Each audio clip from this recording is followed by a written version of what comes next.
Romanos capítulo 6, do versículo 1 ao versículo 7.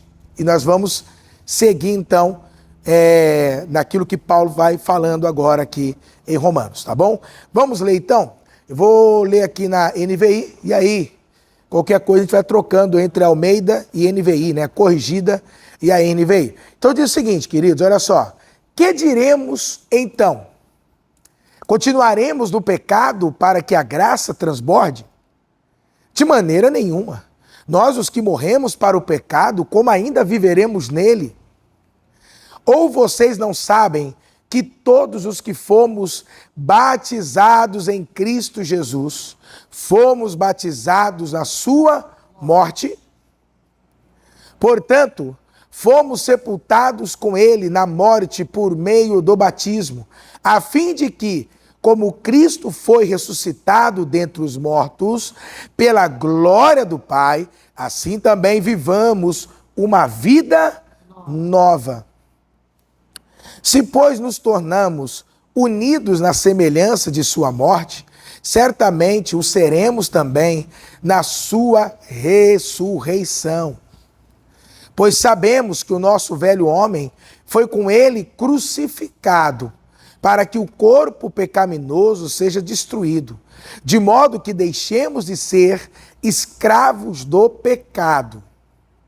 Pois quem morreu foi justificado do pecado. Amém? Amém?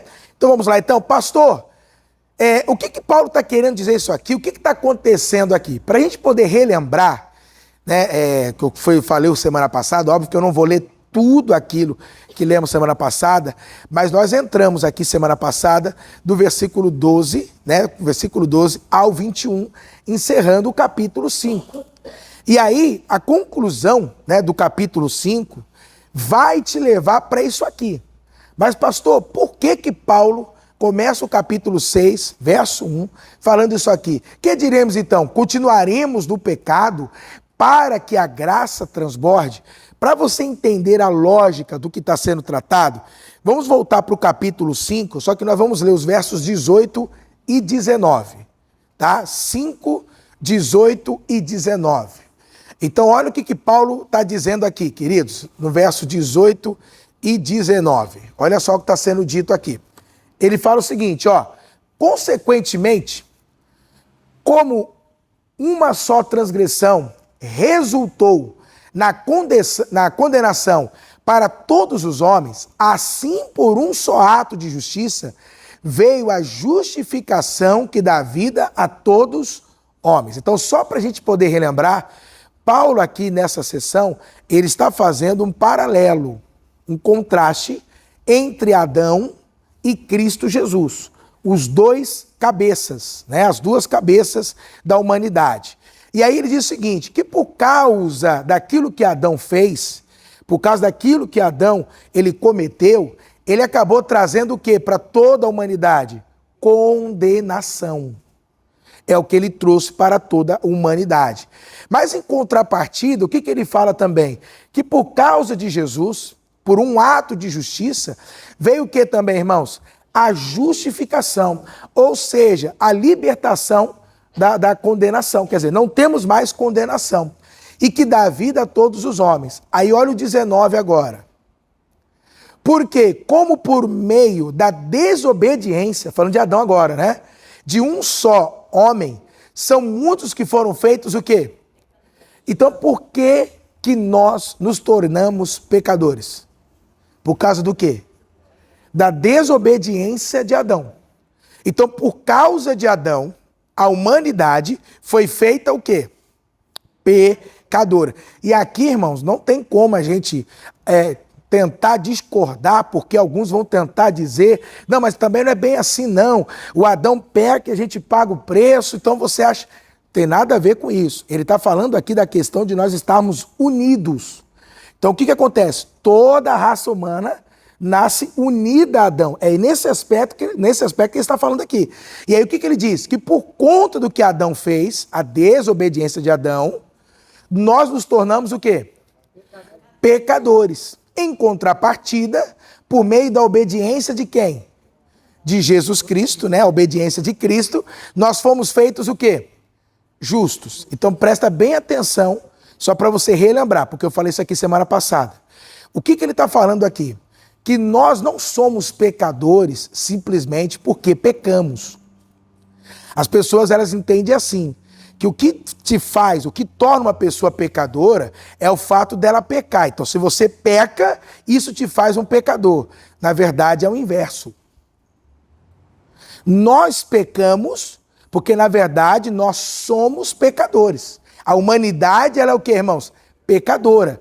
Aí entra sempre aquele exemplo que eu sempre destaco. Árvore, a raiz. Ou seja, nosso ato de pecar, né, os atos pecaminosos, nada mais é do que fruto da raiz, que é o quê? Pecaminosa. É como a manga. A manga, ela só vai dar o quê, irmãos? Maçã. É isso? Não. Ela vai dar fruto de acordo com a natureza dela. Se ela é uma mangueira, né, a árvore é uma mangueira, ela vai dar o quê? Manga. Não tem como ela dar outro fruto que não seja de acordo com a natureza, a raiz dela. Então ali está dizendo o seguinte, nós somos pecadores, a princípio, por causa de quem? Por causa de Adão. Aí Adão nos tornou pecadores, condição. E aí o fato de nos tornar pecadores, nós passamos o quê? A pecar. Ou seja, se nós não fôssemos feitos pecadores, a gente não pecava. É isso que ele está falando. Se você não fosse pecador, você não o quê? Pecaria.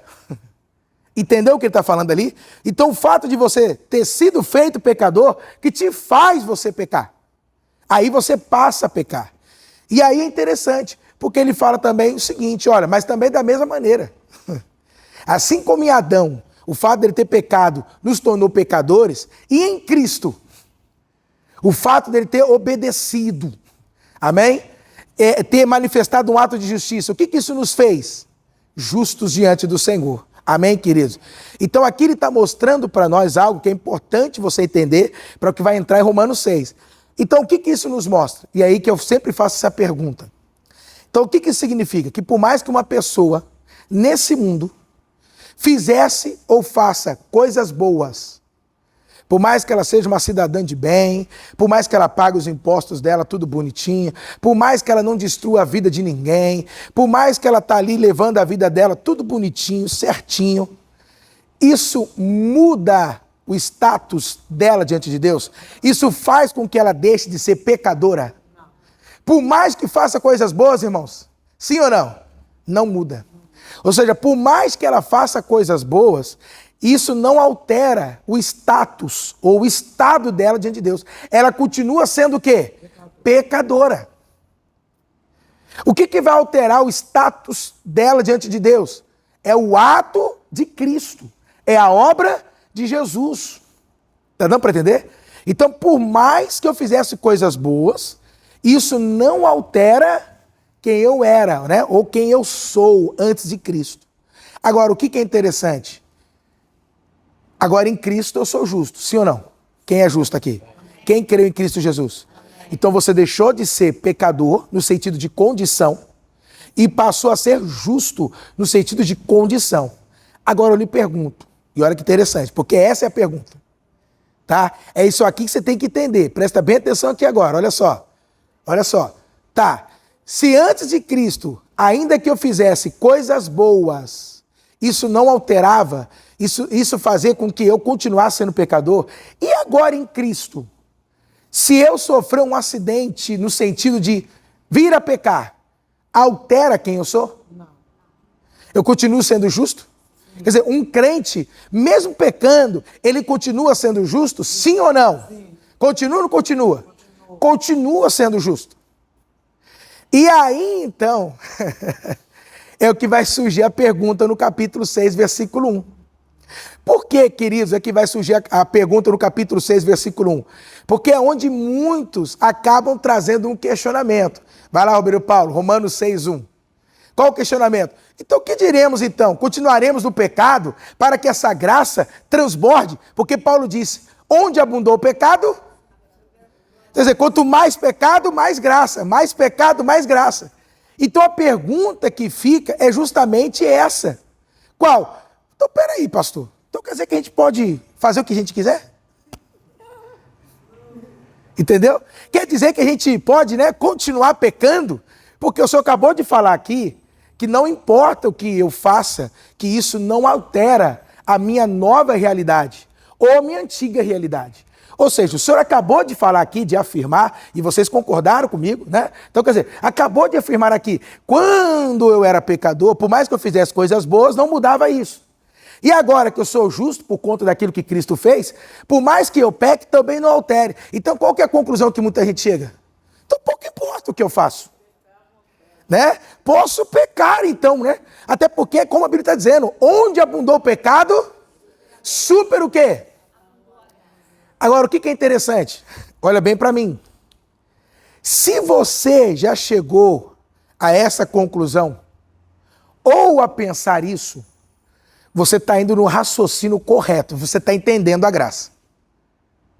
Se em algum momento eu aqui com vocês, passou na sua cabeça, isso aqui que eu falei, ou seja, então, pelo jeito que o pastor Dalto prega, pode fazer qualquer coisa.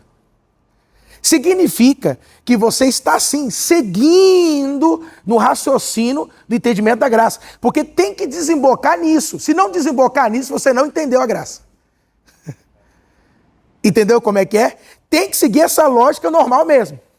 Ou seja, as pessoas precisam chegar a essa conclusão. Então, pelo jeito que você está falando, não precisa eu fazer nada. Quer dizer, pouco importa o que eu faço, se eu pego, se eu não pego. Essa é uma lógica natural que se segue. É interessante você observar isso. Por quê? Porque o apóstolo Paulo, ele está levantando essa questão também. Que seria uma questão que lógica, natural, de quem está ouvindo a graça, está entendendo a graça, e é uma conclusão natural, lógica, que essa pessoa vai chegar. Então, pelo jeito, pode então fazer qualquer coisa. Quem entende o que eu estou falando aqui? Então, se você chegou a essa conclusão alguma vez, em algum momento, ok, você está entendendo a graça. Segundo, significa que eu estou pregando o quê? O mesmo evangelho, a mesma graça que Paulo pregava. Porque quando você pega a história de Paulo, em muitos momentos, Paulo foi acusado disso. Paulo foi acusado de pregar contra a lei. Paulo foi acusado de pregar aí um evangelho soft, leve, né? Um evangelho, como alguns vão dizer aí, né? Água com açúcar, sabe? Um evangelho liberal, que pode tudo. Ele também foi acusado disso. Então o que isso significa? Que se você entendeu isso, o seu pastor aqui está pregando o quê? O mesmo evangelho que Paulo pregava. E aí eu te falo, para mim é um privilégio. Porque significa, irmãos, que eu estou no mesmo caminho do apóstolo. Que eu estou anunciando o que o apóstolo anunciava. Porque em muitas vezes eu já ouvi isso. Entendeu? Pastor, então pelo que o senhor prega, então pode tudo. Pelo que o senhor fala aí, está liberado. Tá, liberou geral. Pelo que você fala, pelo que você diz. É isso, né? Então significa que eu estou anunciando o mesmo evangelho que Paulo anunciava. E que você está seguindo na mesma corrente, no mesmo entendimento teológico que Paulo, ali o que, queridos? Possuía. Amém? Por isso que pregar a graça é um risco. As pessoas acham muito arriscada pregar a graça. Por quê, pastor? Porque quando você começa a pregar a graça, você vai deixar o povo como? Livre. À vontade. E aí isso não vai dar uma tendência? Irmãos, pode acontecer. Tem gente que pode pegar isso e transformar nisso como algo que ele possa justificar o pecado dele. Pode acontecer? Pode acontecer. Só que pelo fato disso acontecer, eu vou parar de pregar a graça? Quem está entendendo? É que nem no Brasil. O Brasil, eles querem acabar com as estatais, porque eles falam o seguinte, que essas empresas estatais, Petrobras, um exemplo, né? É um antro de corrupção. Então vamos acabar com a empresa. Irmão, o problema não é a empresa. Quem está entendendo o que eu estou falando? Você vai acabar com a empresa? Você vai desestatizar a empresa? Hein? O problema não é a empresa, o problema é quem? É o ser humano. É quem está operando a empresa. Então você não vai acabar a empresa por causa do ser humano, não é isso. crie condições que vai regulamentar, principalmente punição, né? Aí isso já começa ali a aliviar muito. Mas isso é interessante, às vezes a pessoa fala assim, não pregue a graça. Por quê? Porque isso pode levar o povo para a libertinagem. Então isso significa que por conta de alguns levarem ou se aproveitarem negativamente dessa mensagem, quer dizer que eu vou ter que parar de pregar por causa deles? Não. A questão é eles e Deus, quem está entendendo? Como eu também e Deus, irmãos. Porque no fim, aí querendo ou não, eu vou ter que prestar contas a ele. Porque vai dizer, eu te revelei a graça. Eu te dei o entendimento da graça. Para você levar a graça para o povo. E você não levou. Hein? Você não levou. Aliás, é você que acha que vai transformar e mudar as pessoas? É você que vai controlar as pessoas? Não, é o meu espírito. Amém? Amém? É o meu espírito. Até porque o conceito de graça é o quê? Libertação, irmão, é liberdade. É viver livre. Eu não sei se você sabe, mas o ser humano, ele não gosta muito de liberdade, já reparou? Ele acha que gosta, mas no final ele não gosta. Eu vi um caso uma vez, só para você entender o que eu estou te falando aqui, de um homem que passou anos preso. Quando ele foi solto, livre, ele ficou assim. Meu Deus, eu estou livre agora. O que eu faço? Irmãos, para ele a liberdade se tornou apavorante. Sabe o que ele fez? Ele cometeu um crime em frente à delegacia, só para poder voltar para onde? Ah, na prisão estou mais tranquilo. Tá tudo certinho, né? Lá tem... Então a gente acha que, eu quero ser livre. Irmãos, nem sempre. Nem sempre. Porque tem gente que gosta desse negócio, né? É assim, é assado, não pode isso, não pode aquilo. Ele gosta desses limites. Aí quando você apresenta a graça, não, mas é muita liberdade. Calma, calma, pastor. Aí vamos devagar. Não, porque não tem aonde segurar. Você não tem onde colocar suas mãos. É só simplesmente o quê? Confiar em Cristo e na obra dele. Acabou. Isso é a graça. Amém? Então, ela pode conotar, né? A ideia é assim, quando você prega a graça, parece que você está liberando geral. Parece. E se você chega nessa conclusão, tá certo, você está caminhando ali no que tem que se entender. Porém, olha o que eu estou falando aqui. Porém, olha o que eu estou ressaltando.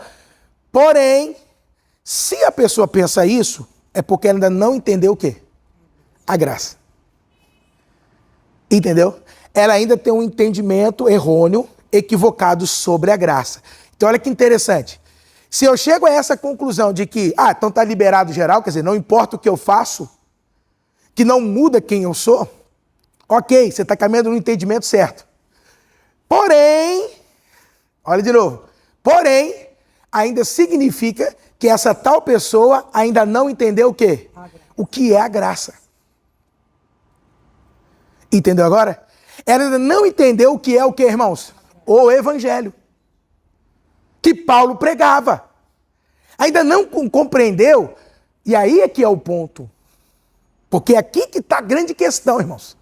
Que é o que Romanos 6 vai trazer para nós. Ainda não entenderam quais foram os efeitos daquela obra em suas vidas. E hoje eu vou aqui trazer, né, esse entendimento, porque a gente está seguindo na carta, mas isso aqui eu já preguei para vocês aqui na sexta-feira. Eu já falei para vocês aqui na sexta-feira. Sobre o quê? O aspecto da cruz. É um aspecto da cruz, é um efeito da cruz, que muitos crentes ainda desconhecem, porque não é pregado. Então, o que Paulo vai tratar aqui é algo que, se você observar, irmãos, em muitos lugares ainda não se fala. Mas nós precisamos o quê? Bater a tecla nisso aqui. Sabe? Nós precisamos o quê? Voltar e voltar e voltar naquilo que Paulo vai tratar aqui, que é cruz. O que Paulo está falando aqui é cruz, ato de justiça, a obediência de Jesus. É isso que Paulo vai falar aqui para nós. Então, ele diz o seguinte, vamos lá para a gente poder entrar. Que diremos então? Continuaremos no pecado para que a graça transborde? Aí é uma pergunta retórica. O que é uma pergunta retórica? Que você já tem uma resposta, ué. Uma resposta óbvia. Qual é a resposta óbvia, irmãos? A gente vai continuar pecando para que a graça transborde? Qual é a resposta óbvia? Não! É uma pergunta retórica com uma resposta óbvia. É óbvio que? Então o versículo 2 é isso. Vai, Paulo. De maneira nenhuma, Paulo vai dizer. É um imenso que não. Entendeu como é que é? Compreendeu? E é interessante porque, assim, como eu falo, irmãos, quando a gente traduz a coisa, ela perde muito o peso das palavras. Óbvio que ele coloca de maneira nenhuma.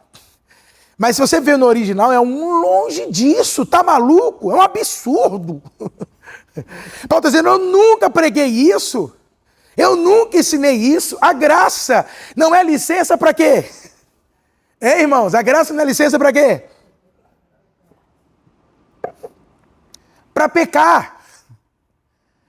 Então Paulo está falando o seguinte, ok, se me acusam que, né, se você chegou a entender e me acusam disso, que eu prego uma graça barata, liberado geral, e você está entendendo a graça, até ok, porém você ainda não entendeu a revelação da graça. Por quê? Porque a graça não vai te levar ao quê? A pecar mais. Paulo vai mostrar para nós o quê? É o contrário. Entendeu agora? É totalmente o oposto. Então ele começa dizendo o quê? De maneira nenhuma. Quem está entendendo, igreja? De maneira o quê? Nenhuma. Então a primeira resposta para essa declaração é, de jeito maneira, nunca, é um absurdo, tá maluco? Nunca que isso é de fato o que nós estamos ensinando. Quem entendeu aqui até aqui agora? Né? Agora, o que Paulo então vai mostrar para nós? Olha o que ele vai dizer. Nós os que morremos para o pecado, como ainda o que, irmãos? Viveremos nele, então segura. É óbvio que Paulo faz uma pergunta, mas já dando o quê? Sabe aquela pergunta-resposta? Resposta que traz pergunta? Porque o que ele está falando? Como é que nós vamos viver pecando, viver no pecado, se nós o quê? Morremos para o pecado. Então, nesse momento, Paulo está trazendo para nós, queridos, olha só, o efeito da graça. O que foi aquele tal ato de obediência de Cristo, o ato de justiça de Cristo na cruz. Paulo vai começar a mostrar para nós o efeito disso em nossas vidas. E que muitos crentes desconhecem. Muitos desconhecem. Então, qual é a primeira informação que Paulo está trazendo para nós aqui? Que no momento que você creu em Cristo, ou seja, aquela obra da cruz, qual é o efeito que ela trouxe para a sua vida? Ela tornou você o quê? Olha lá. Morto. Para o quê, irmãos? Para o pecado. Então, se você não sabe, você, né, o senhor, a senhora, vocês estão me ouvindo aqui nessa manhã, a Bíblia está declarando que vocês são o quê? Mortos para o pecado. Nós somos o quê, irmãos?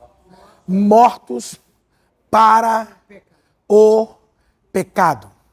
Aí eu tenho que dar aqui alguns detalhes. Alguns detalhes. A palavra, se eu puder destacar só o morremos, por favor, tá? Que eu vou comentar só do morremos. Primeiro, depois a gente vai caminhando. A palavra morremos aqui, ou mortos, a palavra morremos, ela é um verbo, né? Morrer é um verbo, certo? Mas o que é interessante? Aí eu pergunto para vocês, como é que esse verbo está no original? Qual é a maneira que ele se encontra no original? O tempo, ou melhor, qual é o aspecto dele? Quem lembra que eu ensinei vocês aqui? Hã? Não, qual é? Quem lembra? O termo grego que eu ensinei vocês aqui domingo, hein? Esse verbo está no... Hein? Não. Quem lembra? Eu vou falar, posso falar? Posso falar? O senhor lembra, meu Paulo? Aoristo. Né? Então, no grego, esse verbo não está no passado, não está no presente e não está no futuro. Ele está no aoristo. E aí que é interessante, toda vez que um verbo está no aoristo, significa o quê? Um ato consumado, um ato decisivo, um ato feito, um ato realizado. Então o que Paulo está falando ali? Paulo não está falando que nós estamos morrendo aos poucos para o pecado. Entendeu? Não, irmão, a cada dia, olha, você está numa progressão, onde a cada dia o pecado está perdendo domínio, e você vai se tornando mais santo. Paulo não está falando isso, irmãos. Paulo está dizendo simplesmente que você já está o quê, irmãos? Hein? Morto, morta, como diz Mortinha da Silva, não é assim que fala aí? Não é assim que fala? Mortinha da Silva, para o quê? Para o pecado. Então ele está falando para nós que isso aqui, irmãos, ó, já é um fato consumado, feito. Aonde nós o quê, irmãos? Já estamos o quê? Morto. Você não vai ser e nem está, você já é um morto para o pecado. Presta atenção nisso. Agora, quando é que isso aconteceu? Ele vai mostrar para nós onde que foi. É por conta disso aqui, tá? Mas presta bem atenção. Primeira informação é isso. Você já está o quê? Morto. Diga assim, eu estou morto para o pecado. Essa é a primeira coisa, tá? Agora, qual que é a questão? Segunda palavra, obreiro Paulo. O pecado. Essa é a outra questão. Por quê? Presta bem atenção. O que nós estamos falando aqui de Romanos 6, a base foi dada na semana passada. Porque o que a Bíblia fala? Vamos lá, obreiro Paulo, rapidinho. Vamos com calma para a gente pegando, né? 5:12, vai. 5:12. Capítulo 5, verso 12. Portanto, da mesma forma que o pecado entrou no mundo por um homem, e pelo pecado entrou a morte, assim também a morte veio a todos os homens, pois todos... Então, só para relembrar, a partir do capítulo 5, versículo 12, Paulo inicia uma nova sessão agora, que vai até Romanos 8, se eu não me engano, verso 29 ou 39, tá? Agora não me lembro agora, mas é até o último versículo, capítulo 8. E o que ele vai apresentar aqui? Um conceito sobre pecado, que é um conceito, irmãos, olha que interessante, que nós, por incrível que pareça, hein, não estamos tão familiarizados dentro da igreja. Que é o que eu falei semana passada. Qual é o conceito? Como é que ele coloca pecado ali? No plural ou no singular? No singular. Percebeu? Obreiro Paulo, volta para o 6, verso 2. Como é que ele coloca pecado ali? E olha que interessante, o artigo definido, o pecado. Então, quando aparece assim, obviamente você tem que ler sempre o contexto, tá, irmãos? Mas o que Paulo está tratando aqui, o que ele começou no versículo 12, não, ele não está falando sobre pecados, plural, que seria o quê? Prática. Os atos pecaminosos. Mentir, roubar, matar, adulterar, essas coisas. O que ele está falando aqui, quando ele fala de o pecado, ele está falando da natureza, da condição, de um princípio. Entendeu? Quando ele fala de pecado aqui, ele não está falando dos atos pecaminosos, não é isso. Mas o que ele está falando nesse ponto, nessa hora, irmãos? Sobre a condição. Está dando para entender, queridos? Sobre o quê? Sobre sermos o pecador, natureza, raiz e não os frutos. Ele não está falando dos frutos da mangueira. Quem está entendendo aqui? Eu não sei quanto tempo que leva uma mangueira para dar fruto. Eu vou só repetir esse exemplo. Eu não sei. 5 a 8 anos. Então vamos lá. Até o 4º ano dela, da mangueira, ela nunca deu fruto. Mas isso significa que ela não é uma mangueira? Porque ela nunca deu fruto? Não. Porque ela só vai ser mangueira, irmão João? Quando ela der o primeiro fruto dela. Não, agora virou uma mangueira. Aí. Olha o fruto. Provando isso. É isso, irmãos? Não. Ela já é uma mangueira. O fruto só vai comprovar o quê? Que ela é o quê? Que ela é uma mangueira. Quem entendeu? Tá dando para entender? Assim serve para maçã. Sim ou não? Quando é que uma macieira vai se tornar uma macieira? Quando ela dá a primeira maçã? Não, ela já nasce como? Uma macieira. E macieira vai dar abóbora. Vai dar o quê? Maçã. Tá aí o pecadeiro. que ele vai dar? Um pecadeiro, irmão? Vai dar pecado. Quem entendeu o que eu estou dizendo? Então, quer dizer, ele não se torna um pecadeiro quando ele comete o primeiro pecado. Ele já é um pecadeiro. O primeiro pecado só prova que ele já é o quê? Então, o que Paulo está tratando ali? É do fruto ou da raiz? Então, nesse ponto, o que ele está tratando? É da raiz. Por quê? Olha que interessante o entendimento de Paulo. Do capítulo 1 de Romanos até o capítulo 5, verso 11, ele está lidando com os frutos, os pecados, os atos. E aí ele fala que para isso tem o sangue de Jesus, para nos justificar dos nossos pecados. Tá, tudo bem, Paulo, mas como é que fica a raiz dessa árvore? Tudo bem, os frutos estão justificados, o sangue cobre, mas esse ser vai continuar produzindo esse fruto, pecado, quando? Esses frutos não vão parar? Aí Paulo fala assim, calma. Porque primeiro eu estou lidando com os frutos e depois eu vou lidar com o pecado. Então seria o seguinte, estou lidando primeiro com os pecados e depois vamos lidar com o pecador. Percebeu agora? O que Romanos 5,12 vai começar a mostrar para nós, e aí Romanos 6 vai nos mostrar o seguinte. Sim, Deus já lidou com os pecados da humanidade, ok? Já. Mas parou nisso? Não. Ele também vai lidar com quem? Com aquele que produz o pecado. Quem é que produz o pecado? Quem é? Aqui, ó. Então como é que nós vamos tratar isso? É isso que ele está falando, eu vou cortar a raiz. Quem entendeu? É a declaração que ele disse, nunca mais nasce o quê? Aliás, nunca mais alguém coma de ti o quê? Aí a Bíblia fala, e secou desde a raiz.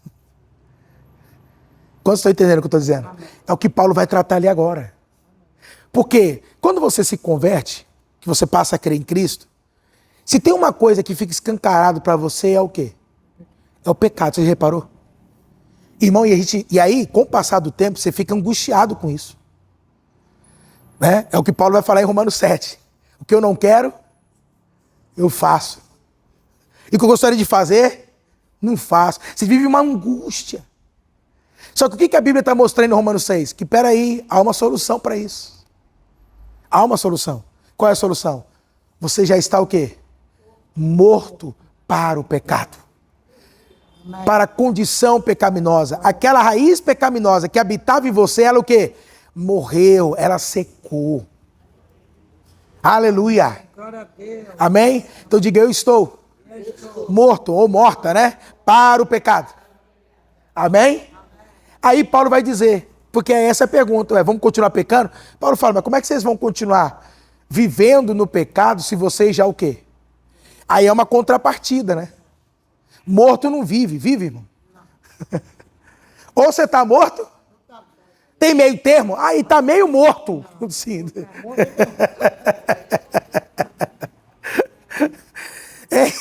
Existe meio morto? Ou está morto ou está vivo. Não tem como as duas coisas ao mesmo tempo. Não tem meio vivo e meio morto, tem? Ou morreu, ou está vivo. Não tem as duas coisas. Então pode dizer o seguinte, ou você morreu, ou você está vivo. As duas não tem como. Se você reparar, Tiago fala isso, o apóstolo, na carta dele. Que ele fala, como é que pode jorrar da mesma fonte água amarga e água doce? Não tem como. Ou é doce ou amargo, não tem como jorrar, né? Da mesma fonte, dois tipos de água. Ou é doce, ou vai ser o quê, irmão? Amarga, não tem como as duas. Então você vê que a concepção dos apóstolos, e isso é interessante, não existe neutralidade no mundo espiritual. Ou é uma, ou é outra. Lembra o que Deus diz, né? O que o Senhor Jesus disse para aquela igreja, esqueci agora qual é a igreja, do Apocalipse, não sei se é a Odisseia, qual que é, mas eu queria que é uma das últimas ali, que ele fala assim, ó, quem dera se você fosse o quê? Quente ou frio, mas tu és morno, tá no meio, eu vou vomitar. Ele fala assim, tem que ser um ou outro, meio termo não tem como, quem tá entendendo? Então, meu amado, é o seguinte, ou você tá morto ou você tá vivo pro pecado. Eu te pergunto, você tá o quê pro pecado? Hã? Tá morto ou tá vivo pro pecado? Agora a pergunta que fica, tá, pastor, eu estou morto para o pecado. Paulo falou assim, ó, morremos para o pecado. Mas como que eu morri para o pecado? Como é que é isso? Eu estou aqui vivo, estou respirando, né? Como é que seria isso? Aí ele vai responder no próximo versículo. Vamos lá. Ou vocês, presta bem atenção nisso, não sabem que todos os que fomos batizados em Cristo Jesus, fomos batizados na sua morte? Então ele está dizendo que quem foi batizado, aonde, irmãos? Em quem? Em Cristo Jesus, foi batizado aonde? Na sua morte. Ou seja, por que que eu morri para o pecado? Porque eu fui batizado com Cristo na morte dele. Entendeu agora? Aí aqui é onde Paulo, ele já começou isso na sessão anterior, tá? Na semana passada falamos sobre isso. Mas aqui agora ele vai explicar. O que ele vai introduzir agora de uma maneira clara? Diga comigo assim, a doutrina da união com Cristo. Ou seja, irmãos, presta bem atenção. O que é salvação? O que é salvação, pastor? Salvação, irmãos, não é só perdão de pecados. É isso que eu estou falando. A gente enfatizou tanto esse primeiro aspecto da cruz. Ora, ele morreu para os seus pecados, em favor dos seus pecados, para perdoar os seus pecados. Ok, é verdade. Só que a cruz não fala só disso. A obra de Jesus não remete só a isso. Tem um outro aspecto dentro disso. Olha o que ele está falando. Então ele está mostrando para nós o seguinte, que salvação, o que é a salvação? Por que nós somos salvos? Porque nós fomos unidos a Cristo Jesus. Antes você estava unido a quem? A quem que você estava unido antes? Quem era o cabeça? Não, quem era o cabeça estava unido antes? O Adão. Todo mundo, quando vê esse mundo, nasce unido em Adão. Mas agora você está unido a quem? Porque lembra que eu falei? A questão é essa. Ou você está em Adão, ou você está em Cristo. É isso. Salvação é isso, irmãos. Se eu estiver em Adão, aí estão perdidos. Porque o Adão foi condenado. Lembra? Que Adão foi condenado? Adão está condenado, irmãos. E todos que estiverem com Adão, vão morrer também com Adão. Agora, nós estamos em quem? Em Cristo. Amém? Cristo é justo, Cristo é vida, Cristo é graça. Quem está entendendo? Então, o que acontece? Presta bem atenção. O que é a salvação? Salvação é isso. Nós agora fomos unidos a Cristo. Só que o que é interessante? É a maneira como Paulo vai abordar essa doutrina da união com Cristo. Porque como é que ele vai falar, irmão Cido? Olha só. Nós fomos o quê? Batizados em Cristo. Aí alguns vão falar, pastor, mas esse batismo aqui é o batismo nas águas? Alguns vão falar, aliás, tem teologias que até falam isso. Entende? Os sacramentos, você tem que passar pelos meios de graça, pelos sacramentos. Mas será que quando Paulo fala do batismo nas águas, ou seja, para Paulo, o que Paulo está se referindo ali é o seguinte, você se uniu a Cristo no momento que você foi batizado nas águas? Será que é isso que ele está falando? Porque se for assim, irmão, vamos sair pegando todo mundo na rua. A gente enche a piscina, Beiro Paulo, abre essa porta, irmão, e vamos fazer uma operação aqui. Passou ali, a gente gruda, pega nas pernas, nos braços e joga dentro da piscina. Pronto, uniu a Cristo. Será que é isso? Não, irmãos, é óbvio que não. Porque se fosse assim era muito simples, não é? Joga dentro da piscina, pronto, já está unido a Cristo. Ô glória, está salvo. Pode seguir a vida, meu filho. Pronto, está salvo. Não é verdade? Que nem a irmã falou, estava calor, me batizei. Estava quente, aproveitei aquele dia, estavam chamando, vem se batizar, e eu fui. Então é interessante porque é óbvio que Paulo não está falando sobre o batismo nas águas. É uma terminologia, é uma palavra que naquele tempo, na verdade, era usada até para outras coisas. É porque essa palavra aqui, batizar, é interessante porque ela é uma transliteração, não é uma tradução. Pegou do grego, criou-se uma transliteração e manteve a palavra. Mas como é que a gente poderia traduzir a palavra do grego mesmo? O significado de batizar: imergir, mergulhar. Entendeu? É a mesma palavra, ó, imergir, mergulhar. Mas em que sentido que eles usavam isso? Sabe o que é interessante? A ideia aqui de Paulo é que naquele tempo eles tingiam as vestes, roupas, tecidos.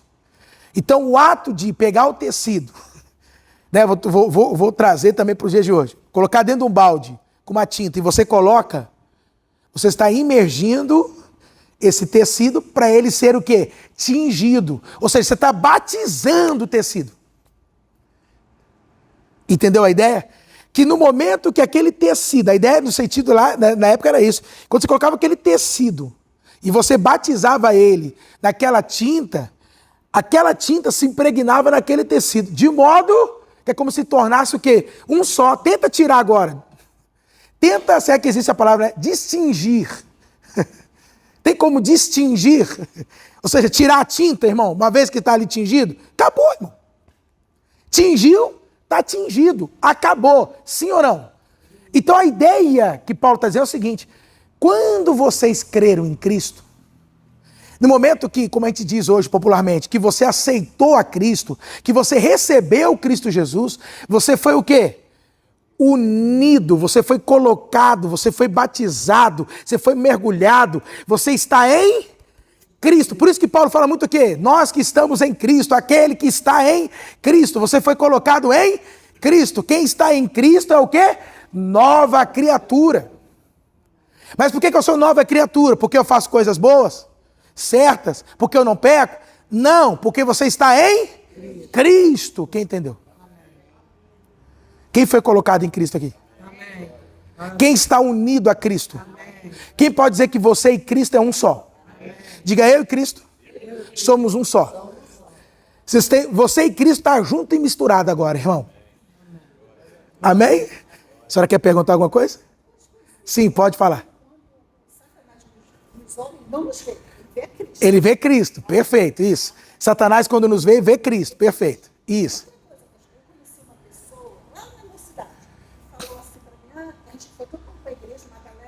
Eu não vou para outra igreja não, que era batista, porque lá eu posso fazer, lá se faz tudo que quer. Eu vou para a Assembleia, que é tudo proibido. Sim. Eu preciso de proibição. Sim. Não entendeu a graça? Não. É se unir a Cristo. Isso, perfeito, entendeu? Então é isso mesmo. Então o fato todo é isso aqui. É você o quê? Entender. Quem está entendendo? Agora, olha o detalhe, Obreu Paulo, grifa aí. Vocês não sabem. Vocês não sabem. Porque, na verdade, queridos, o que acontece? Muita gente vive, como a senhora comentou agora aí, porque não sabem que já foram unidos a Cristo, que estão unidos a Cristo. Estou falando de crente. Crente. O que Paulo está mostrando para nós aqui é o seguinte: vocês precisam ter o conhecimento dessas verdades. Por quê? Porque elas são básicas. Mas você não sabia disso? Não, mas como que você não sabe? Entende? Quando você não sabia? Ué, como que você não sabe isso? O que está falando para esse povo é o seguinte: como é que vocês vão querer viver no pecado? Vocês não sabem que vocês estão mortos por pecado? Porque você se uniu a Cristo? Ué, eu pensei que vocês sabiam. E qual é o detalhe, Obreiro Paulo? Ele está pregando para quem, Obreiro Paulo? Quem é esse povo para quem ele está pregando? Hã? Não, sim, mas quem é o povo? É uma carta para o quê? Para uma igreja, isso, Obreiro Paulo. Para uma igreja.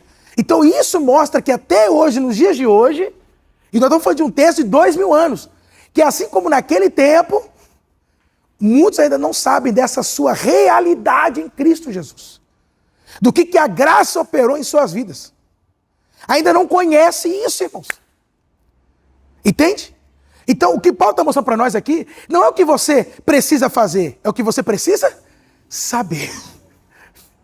Porque a gente fica muito nisso, né? Pastor, vamos supor, uma pessoa que está numa luta com o pecado, o que eu preciso fazer? Não, filho, não é o que você precisa fazer, é o que você tem que saber. Você tem que só saber, tomar o conhecimento, reconhecer. É só isso que você precisa. Então Paulo está mostrando para nós que nessa primeira parte é o quê? O que vocês precisam saber?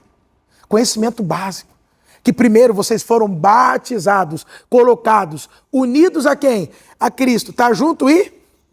É que nem, eu sempre uso esse exemplo, café com leite. Separado é café com leite. Amém? É um café aqui, o leite aqui. São substâncias completamente diferentes. Mas quando você junta, ela se tornou uma substância heterogênea. Ou seja, é uma substância completamente nova da anterior e que você não consegue o que agora? Separa agora, irmão. Depois que juntou café com leite, separa o café e o leite. É o que aconteceu com você em Cristo Jesus. Amém? Não pode separar isso. Você está unido a Cristo Jesus. Quem está unido a Cristo Jesus? Aleluia! Oh, glória! Aleluia! Agora é interessante porque em que momento que nós fomos unidos a Ele? A resposta, sobre o Paulo, na sua...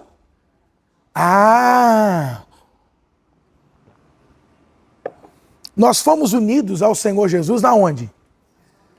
É importante, não foi no momento que ele estava andando aqui nessa terra, fazendo os milagres, entendeu?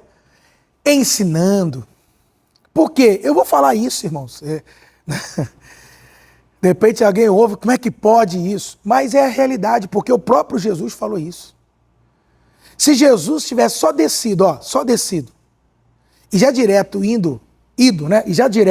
ido para a cruz e ressuscitado, já bastava para nós. Porque você não pode esquecer que ele só veio para esse mundo para quê? Para trazer grandes ensinamentos? Para fazer milagres? Porque você não pode esquecer que iguais a isto, nesse aspecto de Cristo, já existe um monte de gente, irmãos. Que prega ética, que prega moral, que traz muita sabedoria, ensinos. Milagres, irmãos, curandeiros, isso já existe de balde por aí. Sim ou não? Talvez até vocês contem histórias, né? Dos antepassados. Na minha família tinha uma tia, pastor, que era curandeira.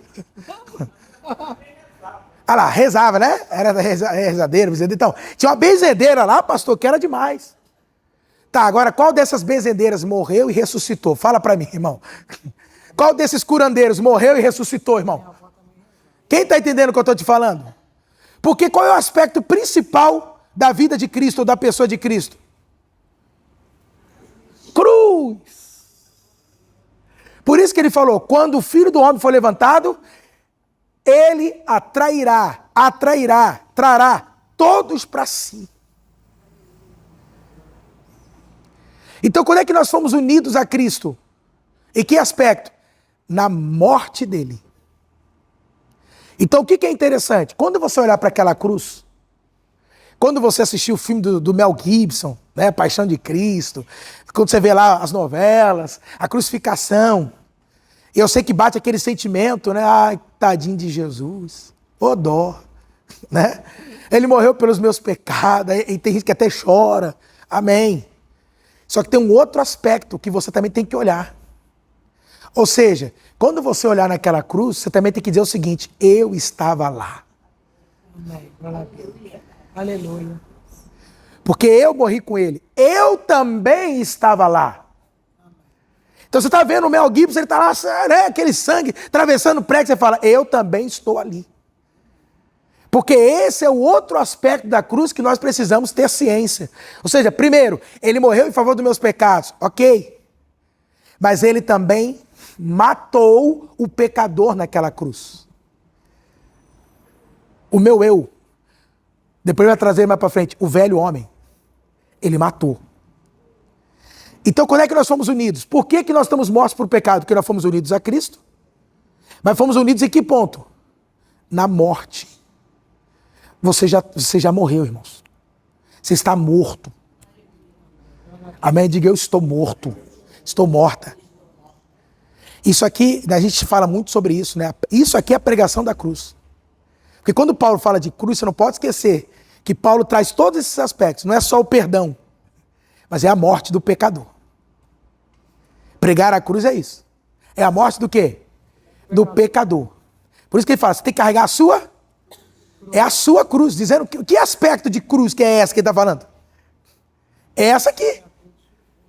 Sim, eu morri também com Cristo. Estou morto também, estou morta também. Quem está entendendo, igreja? Amém? Aí ele continua, vamos lá, Obreu Paulo, caso do tempo, senão, né? Por isso que eu falei, não dá. A sessão, o ideal era até o 14, não tem como. Eu tenho que parar no 7 ali, tá? Depois a gente continua. Aí ele fala, portanto, fala da união, né? Fomos, o quê? Com ele na morte por meio do batismo. Então ele está falando, como nós fomos unidos? Fomos unidos na sua morte, união com Cristo. Aí ele fala, então qual é o resultado disso? A implicação. Fomos sepultados com ele na morte por meio, da união. Acho que ficaria melhor, né? Se colocasse assim, né? Da união. Segura. Sabe o que eu acho interessante ali? É ele colocar o termo sepultado. A palavra sepultada. Porque bastava falar assim, morreu, já estava bom, né? Mas você vê que ele faz questão de dizer o seguinte, que nós fomos o quê? Então, meu Deus, hein, Paulo? Quando colocam ele dentro daquela... na hora que sepultam ele, que rola a pedra, quem estava lá também? Nós estávamos lá também. Então, irmão, você já morreu. Amém. Glória a Deus. Entendeu? Por isso que a Bíblia fala que nós estamos o quê? Mortos. Nós já o quê, irmãos? Morremos.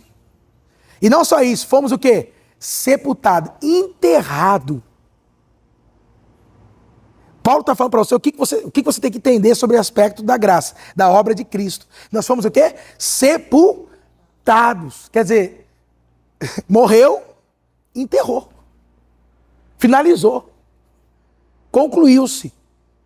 Amém, queridos? Aí ele vai continuar. Como Cristo foi ressuscitado dentre os mortos, pela glória, porque essa é a obra de Jesus. Ele morreu, foi sepultado, mas ele ficou lá? Não, ele o quê? Ressuscitou. Pelo quê? Pela glória. Então é interessante que a ressurreição é uma manifestação da glória de Deus. Uma coisa maravilhosa, hein? Jesus ressuscitar nada mais é do que uma manifestação da glória do Pai. Amém? Você quer ver a glória do Pai? Olhe para Cristo ressuscitado. Amém? Mas por que nós ressuscitamos? Para que a gente ressuscitou? Aliás, para que Cristo foi ressuscitado, irmãos? Para que assim também nós vivamos. Eu gosto do termo da ACF. Coloca a ACF, Obreu Paulo, só para a gente poder entender isso. Para que a gente possa o quê? Andar também em quê? Em novidade de vida. Amém. Glória a Deus. Então a resposta é essa. Como é que você quer viver no pecado? Se você morreu, sepultou e ressuscitou para viver, para andar em novidade de vida. Põe na NVI, Obreu Paulo, que daí também fica claro para nós. Ou seja, para que vivamos uma vida nova. Agora você recebeu o quê? Uma vida nova. Amém? Então como é que você vai viver no pecado? Quer dizer, a vida velha, a vida antiga, é a vida marcada pelo pecado. É o pecado que reina. Só que agora você morreu para essa vida antiga, você morreu para a vida velha, e agora você está em uma nova vida. Entendeu? Então, presta atenção nisso. Ele está falando que é o que aconteceu com você. Quando você creu em Cristo, você morreu para a velha vida, e você agora foi introduzido, você renasce em uma nova vida. Essa nova vida tem pecado nela? Não. Ela é marcada pelo pecado? Não, ela é marcada pela justiça. Pela vida eterna. Pela graça. Entendeu agora? Então, quer dizer, não é licença para pecar. Na verdade, é libertação do pecado. Graça é o quê? Libertação do pecado. E como é que ele nos libertou do pecado? Nos fazendo morrer para o pecado. Morto sente alguma coisa? Não. Morto ouve alguma coisa? Se alguém começar a falar mal do morto, graças a Deus, já vai tarde. Ele vai levantar lá na hora e vai começar, ei, o que é isso, rapaz? Não, ele não ouve, ele não sente, ele não fala, ele não faz nada. Ele não reage mais. E não adianta você tentar levantar, mexer com ele, acorda, levanta. Ele não levanta. Então ele está falando que nós perdemos total sensibilidade. O pecado não tem mais domínio. Perdemos isso. Quem entendeu, igreja? E agora, você entrou numa nova... Você vive uma nova... Você recebeu uma nova vida. Quem está entendendo agora, igreja? Pela ressurreição de Jesus. Então por que Jesus ressuscita? Para nos dar essa nova vida. Quantos estão entendendo aqui, irmãos? Aleluia, igreja. Quem agora tem uma nova vida aí? Quem está vivendo essa nova vida? Amém? Quem está nessa nova vida aqui? Vivendo a nova vida, experimentando a nova vida. Diga assim, eu já morri para o pecado. Para viver a nova vida. Aleluia, igreja. Oh, glória!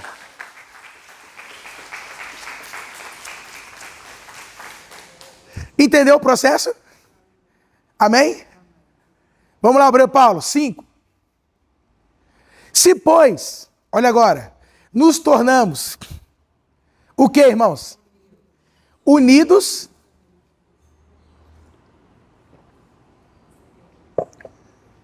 Se, pois, nos tornamos o quê? Se, pois, nos tornamos o quê? Unidos na semelhança da sua morte. Viu que batismo significa isso? Quem percebeu aqui? Amém.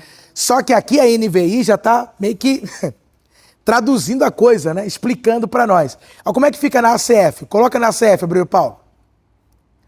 Pois se fomos plantados juntamente com ele, em semelhança da sua morte. Plantado.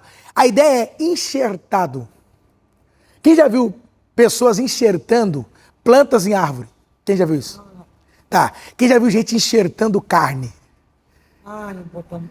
Já viu isso? Né?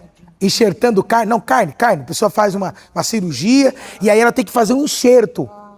Aí você tem que raspar, né? Pega de um pedaço e coloca ali. Aí aquela carne que você tira de um lugar e coloca naquele buraco ali, ele vai o quê? É enxertado. Só que o que ele vai? Ele vai se unindo. Chega uma hora e só tem a cicatriz.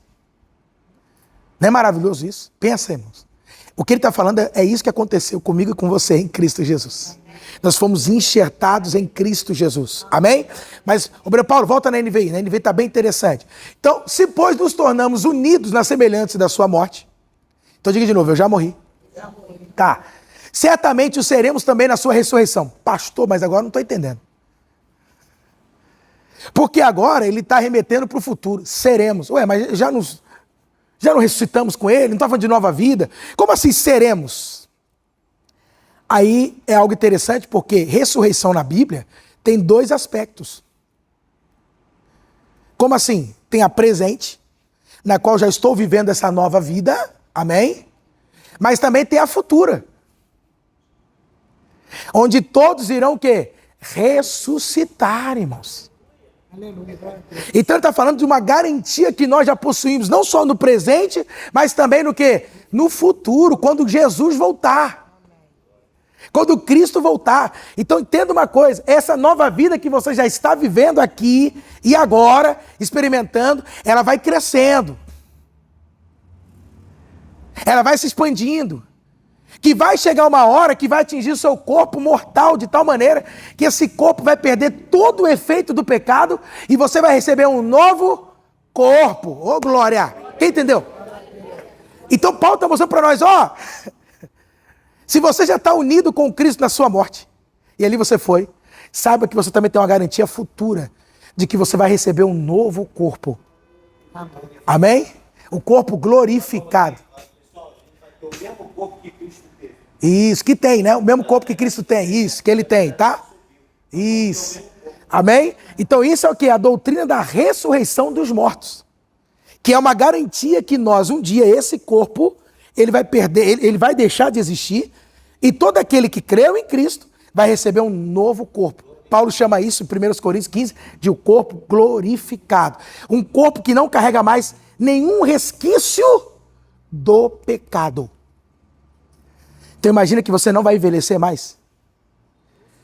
Porque esse corpo glorificado, ele não envelhece. Amém? Esse corpo glorificado, ele não morre. Esse corpo glorificado não traz mais as rugas, hein, mulheres? Imagina isso. Pode comer à vontade e não engorda. Quem está entendendo? Né? Né, Obreu Paulo? Vai ser maravilhoso, né, Obreu Paulo? Ô, glória! O corpo dele já estava glorificado. Quando Jesus ressuscitou, a Bíblia diz que Maria estava no túmulo, ela não reconheceu. Por isso que ela acorda para avisar os discípulos. Tinham mexido, que tinha. Só quando ela volta, ela vê ele, só que ela não reconhece. Isso. Então essa é a esperança cristã. Amém? De que todos um dia vão o quê? Ressuscitar. E os que estão em Cristo, unidos com Cristo na sua morte, vai receber um novo corpo. Imagina que esse corpo não vai ter mais dor. Hein? Dor nas costas, no joelho. Sabe aquela coisa, lombar? Ai, meu Deus, não vai ter mais. Né? Novo céu, nova terra, né? Amém? Amém, queridos? Glória a Deus. Mas pode aplaudir o Senhor. Mas porque você foi o quê? Unido com ele em sua morte. Ou seja, a cruz é a minha o quê? Garantia. Como você está entendendo aqui? Esse homem Amém? interessante, que ele teve lá. Ele teve, né? Mas eu com aquilo que o olho não viu. O ouvido não ouviu, que não desceu no coração do homem, porque ele tem preparado. Glória a Deus, glória a Deus, glória a Deus. Agora 6, irmão, 6 é o cerne. Ai, Jesus. Ele vai concluir então dizendo o seguinte, ou seja, depois de tudo que ele fala, ele faz essa conclusão aqui do que ele falou anteriormente. Então o que ele diz? Começa como? Pois sabemos. De novo, o que ele traz aqui? Saber. Não é uma questão de fazer, é uma questão do quê? De saber. Amém? O que nós temos que saber? O que você tem que saber? Que o nosso velho homem, aleluia, foi crucificado com ele, para que o corpo pecaminoso do pecado seja desfeito e destruído, de modo que deixamos de ser escravo do pecado. Aleluia! Oh, glória! Oh, Jesus, obrigado. Ele está falando que aquela obra na cruz, ela carrega esse aspecto. Qual o aspecto que eu tenho que entender? Que o velho homem já foi o quê? Crucificado. Então o velho Alceni está onde? Na cruz. A velha Lourdes está onde? A velha Sebastiana está onde? A velha Ivone está onde? A velha Alzira está onde? A velha Sandra está onde? Velho Cido está onde? Velho João está onde? Já está onde, irmãos? Está crucificado, acabou. Amém? Ele está o quê? Crucificado. O velho homem está o quê? Crucificado. Então, quando Jesus está morrendo naquela cruz, quando ele está crucificado naquela cruz, entenda, não é só em favor dos nossos pecados, mas quem é que está morrendo ali também? O velho homem. Mas olha o que Paulo fala, o nosso velho homem. Ou seja, o Adão. Quem entendeu, irmãos? Amém? O Adão. Tudo aquilo que vem da velha criatura, do velho homem, da vida antiga, da velha vida. Lá na cruz, Cristo colocou um fim. Aleluia. Ele colocou um fim. Agora, sabe o que é fantástico? Porque ele explica tudo isso para ele dizer aquilo ali, ó. Primeiro, por que Cristo morreu na cruz? Para que o corpo pecaminoso seja destruído. Óbvio que esse corpo não é esse aqui. Não é esse aqui que ele está falando. Mas é que corpo? Do velho homem. Entendeu? Então esse corpo do velho homem, ele foi o quê? Destruído. Então ele está fazendo assim, ó. Vocês entenderam por que vocês não podem mais viver no pecado? Porque o antigo corpo, o antigo homem que habitava em vocês, ele foi sepultado. que era o homem que tinha o quê? O acordo com o pecado, que vivia, que era dominado pelo pecado. Então esse velho homem que estava em vocês, ele não existe mais. Aquela condição antiga, a natureza pecaminosa, não existe mais em vocês. É essa obra, irmãos, que ele fez em mim e em você. Amém? É essa obra. Aí ele diz, essa é a primeira questão. Ele foi o quê? Destruído, irmão, aniquilado. É você tacar uma coisa no chão e pisar naquilo, até aquilo quebrar, irmão, destruir que acabou. Que não tem o que ser feito. Amém? De modo que não sejamos o quê? Escravos. Volta de novo, pecado aqui não é pecados, percebeu? Escravos do pecado. Entendeu agora? Escravos de quem? Do pecado. Ou seja, eu não sirvo mais a quem? Eu não sou mais servo de quem agora? Do pecado. Eu acho isso muito interessante porque eles vivem dentro da igreja dizendo, irmão, cuidado, irmão. Olha o pecado, irmão. Irmão. Eu já vi dizer, pessoas, né? Eu fico assim. Quando alguém fala assim, deixa eu te mostrar como é que eu venci o pecado. Eu falo, ixi. Rapaz, você é demais, hein? Você venceu o pecado? É, eu consegui vencer o pecado. Queridos, a Bíblia está falando que o pecado só pode ser vencido por quem? Por Jesus. Quem venceu o pecado, irmãos? Foi Jesus, irmãos. E eu só venço o pecado porque eu venci com Cristo.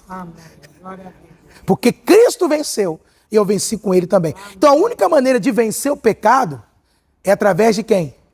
De Jesus Cristo.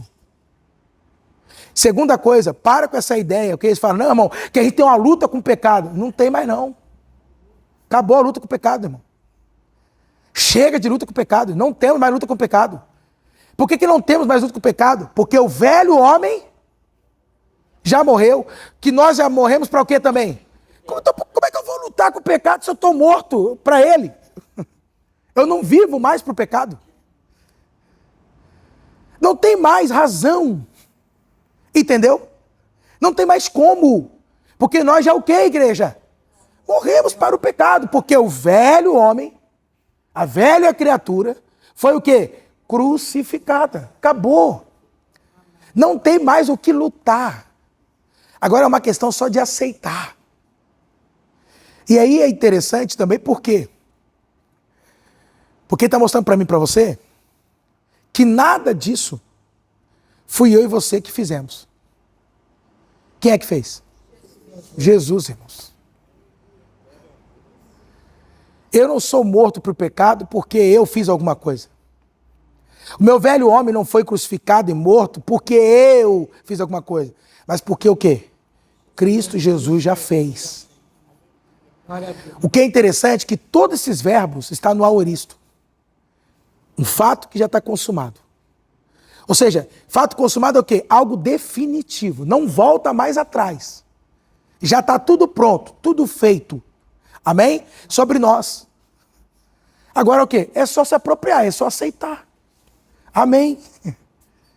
Então se você observar algum aspecto do pecado aí na prática, tentar querer se manifestar, o que você tem que falar para esse pecado? Eu sou morto. Eu já morri para você, pecado. Você não tem mais domínio sobre a minha vida. Amém? Por quê? Porque o meu velho homem já foi crucificado com Cristo. E agora eu vivo a nova vida. Como estão entendendo aqui? É assim que você lida com o pecado hoje. Quem está entendendo? Não é maravilha, pastor, ora por mim. Eu estou naquela luta, preciso jejuar. Já sei. Eu vou fazer jejum para vencer o pecado. Quem já ouviu isso? O que mais tem, né? Não, eu vou orar muito agora, vou fazer uma campanha, porque eu vou vencer essa inclinação dentro de mim. Não é assim, irmão. Não é desse jeito, irmãos. Quem está entendendo? Fica como, irmã Sebastiana?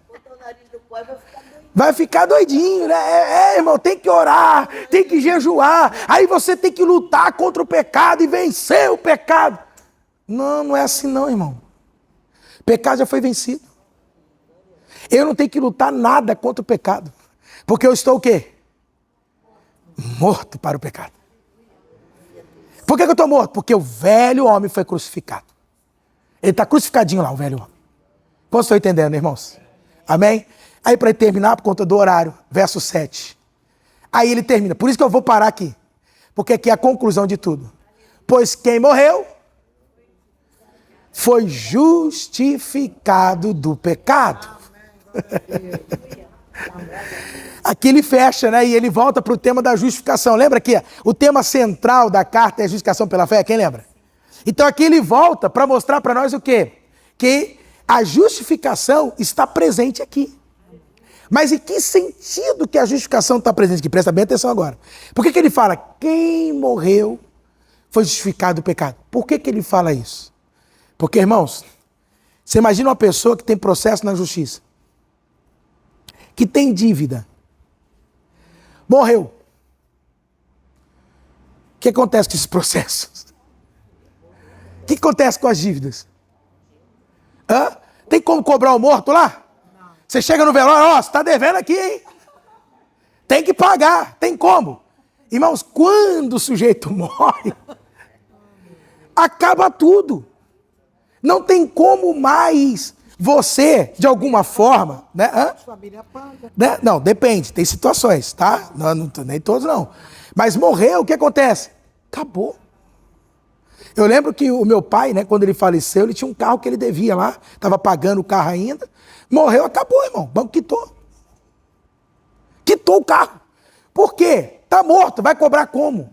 Então o que está falando? Que perde-se o efeito sobre o morto. O pecado, ele não pode mais te cobrar. Quem está entendendo? Ele não pode mais ficar te condenando o pecado. Quem entendeu? Então, se você, crente, está perturbado, porque o pecado, pastor, está aqui na minha mente. Irmão, o pecado não pode cobrar você. O pecado não pode mais te condenar. O pecado não pode mais, porque você o quê? Você morreu. Então, você não pode mais carregar a culpa. Porque você o quê? E aí é aqui que tem a grande, entre aspas, sacada. Qual é o salário do pecado? Quem morreu aqui? Salário do pecado? Você morreu. Pronto. O pecado recebeu o salário dele. É aí que está a grande justificativa. Quem entendeu agora? Diga, eu sou justificado. Justificado do pecado. Quem morreu aqui? Quem está morto com Cristo? Vamos aplaudir o Senhor mais uma vez.